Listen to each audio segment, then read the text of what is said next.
भाई बहुत बहुत आप सभी का SKC इंग्लिश सभी लोगों का स्वागत है। सभी लोग लाइव आ जाएं। मैंने आप सबको टाइम दिया था 2:30 का, तो आप सभी लोग जुड़ जाएं आकर के। आज अपना जो चैप्टर चलेगा रिस्पोर्सिकल प्रोनाउंस का, पारस्परिक संबंधवाचक सर्वनाम। रिस्पोर्सिकल कल हमने पढ़ाया था आपको डिस्ट्रीब्यूटिव प्रोनाउंस, उससे पहले मैंने पर्सनल प्रोनाउंस। तो आज मैं आपको पढ़ाऊंगा रिस्पोर्सिकल प्रोनाउंस, जो कि संबंध स्थापित करता है। इसमें दो वर्ड आते हैं, each other, one and other. सभी लोग आ जाएं, सभी लोग आ गए हैं और कॉपी कलम को लिखते रहें। एक एक आप लोग नोट्स उसको बनाते रहें घर बैठे जब तक लॉकडाउन चल रहा है। तो देखें सभी लोग, रिस्पोर्सिकल प्रोनाउंस जो कि पारस्परिक संबंध को बतलाता है, वर्ड है each other, one and other. Each other माने होता है एक दूसरे, और वन एंड अदर माने भी होता है एक दूसरे। तो पहला कॉन्सेप्ट कहता है, रूल्स नंबर फर्स्ट, कि ईच अदर का यूज दो व्यक्तियों या वस्तुओं के लिए होता है, जबकि वन एंड अदर का यूज दो से अधिक व्यक्तियों या वस्तुओं के लिए होता है। एग्जाम्पल कहता है, the two girls love each other. तो द टू गर्ल्स, जो दो लड़कियां हैं तो एक दूसरे से प्यार करती हैं, स्नेह करती हैं, तो ये राइट हो गया। दूसरा है, we all love one and other. हम सब एक दूसरे को प्यार करते हैं। तो मतलब जो एक दूसरे या ईच अदर या वन अदर का प्रयोग दो व्यक्तियों वस्तुओं के लिए होता है, जबकि वन अदर का प्रयोग दो से अधिक व्यक्तियों या वस्तुओं के लिए भी होता है। तो दोनों एग्जाम्पल आपके राइट हो गए। नोट है होता इसका है कि ईच अदर और वन एंड अदर का जो यूज है वो सब्जेक्ट के रूप में नहीं होता, नॉट यूज।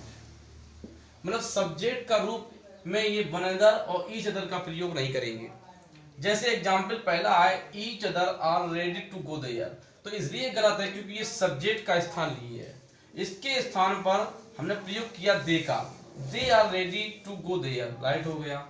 इसी तरह दूसरा एग्जाम्पल है, one and other were ready to come here, wrong हो गया। क्यों हो गया? ये भी सब्जेक्ट का स्थान लिए है, तो दे हमने यूज किया, तो they were ready to come here, right हो गया।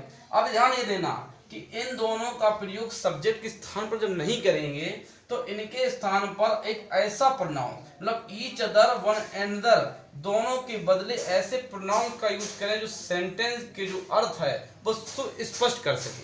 तो जैसे हमने इन दोनों के स्थान पर मैंने दे का प्रयोग किया, THEY, दे का प्रयोग इसलिए किया क्योंकि इन दोनों सेंटेंसों को जो दे लग रहा है जो पूरा सुस्पष्ट कर रहा है, इसीलिए ये प्रयोग राइट जा रहा है। तो ऐसे प्रोनाउन यूज करना सेंटेंस को जो आपका स्पष्ट कर सके, क्योंकि वन एंड अदर का प्रयोग सब्जेक्ट के रूप में हम नहीं करेंगे, वो आपका गलत हो जाएगा। जो इस प्रकार से दोनों एग्जाम्पल देखें, सब्जेक्ट का स्थान लिए हैं, दोनों गलत हैं। फिर they are ready to go there, ये आपका राइट हो गया।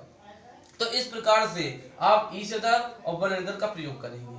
ये आपके जो रूल्स नंबर फर्स्ट है और रूल्स नंबर आपका जो 2 है और 3 है, इन तीनों को आप लोग एक बार याद कर लें और लिख लें। बस यही आपका रिस्पोर्सिकल प्रोनाउन पूछा जाएगा, ईच अदर और वन अदर का यूज कहाँ किस तरीके से करेंगे। आप सभी लोग इसको लिखते रहें।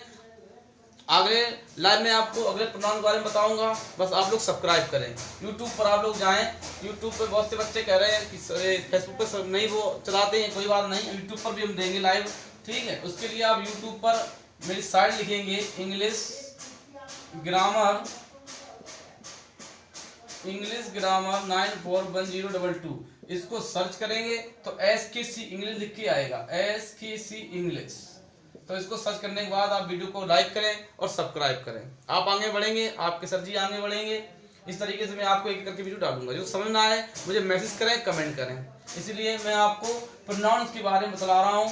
उसके बाद पैसिव वॉइस है, नरेशन है, मैंने कई वीडियो आपको यूट्यूब पर दिए हैं, आप लोग देख सकते हैं। अगले वीडियो मिलूंगा। Thank you watching, thank you so much.